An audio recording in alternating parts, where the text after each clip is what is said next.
안녕하세요. 매일 성경으로 말씀을 만나는 시간 주변부 묵상의 북악하늘교회 임명진 목사입니다. 예수님의 제자로 산다는 것은 어떤 의미일까요? 사명은 누가 받을까요? 그게 과연 좋은 걸까요? 부담스러운 걸까요? 오늘 본문은요, 마태복음 10장 1절에서 15절까지의 말씀입니다. 12제자 파송 장면을 중심으로 한번 그 메시지를 생각해 보도록 하겠습니다. 먼저 제가 본문 말씀 읽어보겠습니다. 예수께서 그의 12제자를 부르사 더러운 귀신을 쫓아내며 모든 병과 모든 약한 것을 고치는 권능을 주시니라. 12사도의 이름은 이러하니 베드로라 하는 시몬을 비롯하여 그의 형제 안드레와 세베대 아들 야고보와 그의 형제 요한, 빌립과 바돌로메, 도마와 세리마테, 알페오의 아들 야고보와 다데오, 가나안인 시몬 및 가룟 유다 곧 예수를 판 자라. 예수께서 이 12를 내보내시며 명하여 이르시되 이방인의 길로도 가지 말고 사마리아인의 고을에도 들어가지 말고 오히려 이스라엘 집에 잃어버린 양에게로 가라. 가면서 전파하여 말하되 천국이 가까이 왔다 하고 병든 자를 고치며 죽은 자를 살리며 나병 환자를 깨끗하게 하며 귀신을 쫓아내되 너희가 거저받았으니 거저주라. 너희 전대에 금이나 은이나 동을 가지지 말고 여행을 위하여 배낭이나 두보롯이나 신이나 지팡이를 가지지 말라. 이는 일꾼이 자기의 먹을 것 받는 것이 마땅함이라. 어떤 성이나 마을에 들어가든지 그 중에 합당한 자를 찾아내어 너희가 떠나기까지 거기서 머물라. 또 그 집에 들어가면서 평안하기를 빌라. 그 집이 이에 합당하면 너희 빈 평안이 거기 임할 것이요 만일 합당하지 아니하면 그 평안이 너희에게 돌아올 것이니라. 누구든지 너희를 영접하지도 아니하고 너희 말을 듣지도 아니하거든 그 집이나 성에서 나가 너희 발에 먼지를 떨어버리라. 내가 진실로 너희에게 이르노니 심판날에 소돔과 고모라 땅이 그 성보다 견디기 쉬우리라. 아멘. 오늘 함께 묵상할 말씀은요, 예수님께서 12제자를 파송하시는 장면입니다. 복음서를 보면 예수님은 몇 차례에 걸쳐서 복음 전파를 위해서 당신의 제자들을 파송하신 기록이 나옵니다. 당신께서 혼자 모든 복음, 전 지역을 다 다니면서 전파할 수는 없기 때문이겠죠. 정확히 말하자면요, 예수님의 주 사역은 복음 전파도 있지만 제자 훈련도 해야 하고 또 무엇보다 인류 구원을 위한 십자가와 부활의 그 대속 사역을 감당하시는 것이 가장 중요합니다. 때문에 전도에만 집중하실 수는 없었겠죠. 오히려 그건 남겨진 제자들이 감당해야 할 몫이기도 합니다. 어쨌든 예수님이 12제자를 선택 그리고 파송하시는 장면은 오늘을 사는 우리에게 몇 가지 메시지를 던져줍니다. 우리가 세상을 살아가며 사회생활을 하는데도 나름대로의 교훈을 주는 것이 아닌가 그렇게 생각이 되는데요. 함께 생각해 보면서 우리 자신에게 적용해보는 시간을 갖도록 하겠습니다. 자, 먼저요. 예수님은 12제자를 부르시고 그들에게 권능을 주셨습니다.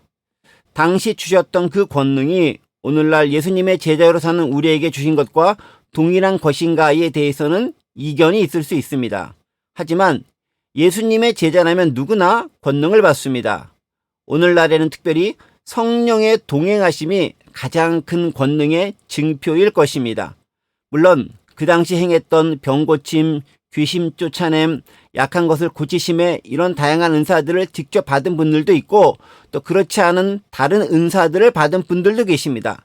여러 다양한 형태로 나타나기 마련이죠. 우리는 그 은사를 일부 받았을 수도 다른 은사를 받았을 수도 있습니다. 어쨌든 그 받은 권능 잘 사용해야 하겠지요. 둘째는 예수님이 세우시고 권능을 주신 12제자 명단에는 나중에 예수님을 배신하고 판 가룟 유다도 포함되어져 있다는 사실입니다. 이는 권능을 행하고 무언가 탁월해 보이는 멋져 보이는 사역을 수행한다는 그 자체가 그가 곧 온전한 예수님의 제자이며 사역자라는 것을 증명하지 못하는 것을 의미합니다. 능력 행함과 예수님의 신실한 제자 결코 동의어가 아닙니다. 우리는 단지 멋진 모습, 권능 행하는 그 자체에 현혹되지 말아야 됩니다. 셋째, 예수님의 우선 관심은 1차적으로는 이스라엘의 잃어버린 자였다는 사실입니다. 예수님은 사역기간 내내 줄곧 이스라엘의 복음의 우선성이 있음을 말씀하셨고 또 실제로도 그렇게 행하셨습니다. 자, 그렇다고 해서요, 예수님은 자신을 직접 찾아온 이방인들까지 내어 쫓으시는 물론 않으셨습니다. 자, 그렇다면 예수님은 이스라엘에만 국한된 메시아였을까요? 그렇지 않죠. 예수님의 사역 기간에는 그렇게 보일지 몰라도 사실 그렇지 않습니다. 사실 혼자서 모든 것을 다 하실 수는 없습니다. 예수님은 이스라엘을 통해 전 세계가 구원받기를 원하셨습니다. 그리고 복음이 전해지길 원하신 것이죠. 그래서 12제자를 부르시고 훈련도 시키신 것입니다. 바울은 로마서 1장 16절에서 이렇게 고백하고 있습니다. 내가 복음을 부끄러워하지 아니하노니 이 복음은 모든 믿는 자에게 구원을 주시는 하나님의 능력이 됨이라. 먼저는 유대인에게요, 그리고 헬라인에게로다. 분명 순서는 있습니다. 이스라엘에게 먼저, 그리고 그 이스라엘 통해서 전 세계에 복음이 전해지는 것이죠. 넷째는요, 거저 받은 복음은 거저 주어야 한다는 것입니다. 누구도 복음과 구원을 자신의 노력과 애씀으로 얻지 않았고 얻을 수도 없습니다. 구원은 철저하리만큼 우리의 능력과는 상관이 없죠. 그렇기에 우리가 받은 복음과 그 은혜를 우리 역시 거저 주어야 합니다. 그냥 받았으니 그냥 주는 것이지요. 대가를 바라고 전하는 게 아닙니다.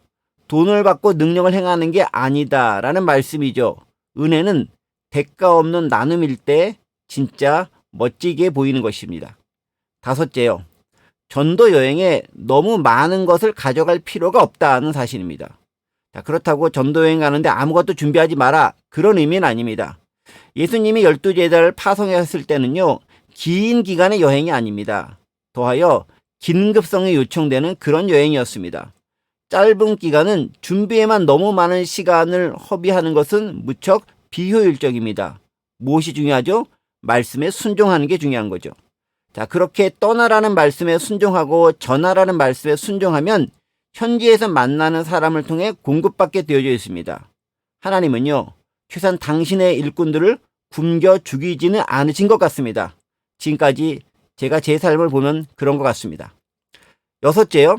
마을이나 도시에 갔을 때 합당한 자를 찾아서 머물러야 합니다. 자, 이 말씀 중에서 합당한이라는 표현에 주의해야 합니다.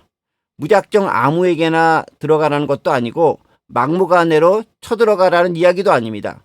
복음을 잘 받아들이고 그 복음에 합당하게 생활할 만한, 그 복음에 합당한 사람, 그리고 우호적인, 그리고 기꺼이 전도자를 예수님의 마음으로 대접하고 영접하는 그 집에 들어가라는 겁니다. 하나님은 어디든 준비해둔 사람이 있습니다. 일종의 후원자가 그들이겠죠. 다만 우리의 불완전과 무지가 그 준비함을 인지하지 못할 때가 많습니다.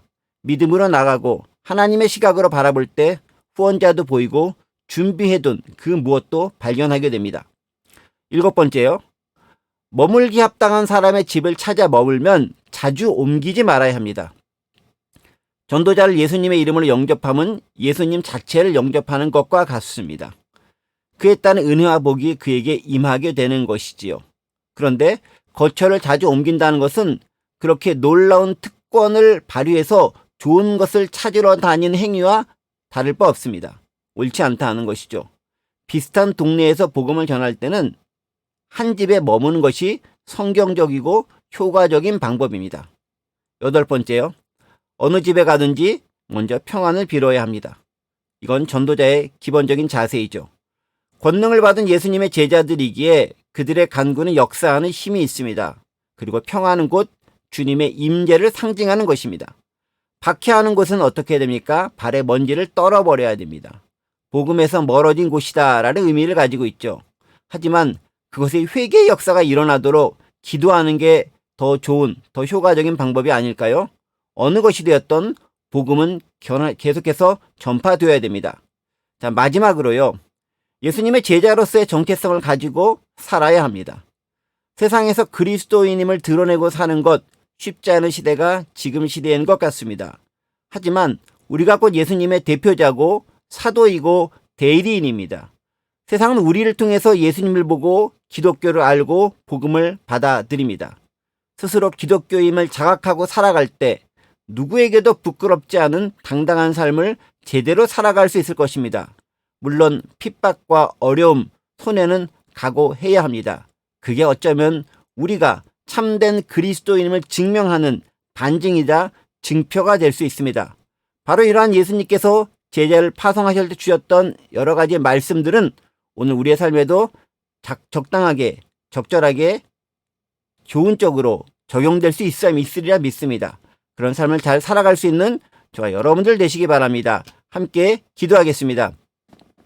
하나님 아버지, 복음 전도자로서의 우리의 사명 잃지 않도록 도와주시옵소서. 때때로 그리스도인임을 잊고 살아가는 우리의 미련한 모습 버리게 하시고 하나님의 참된 종이자 예수님의 제자로서의 정체성을 가지고 세상을 멋지게 살아가도록 도와주옵소서.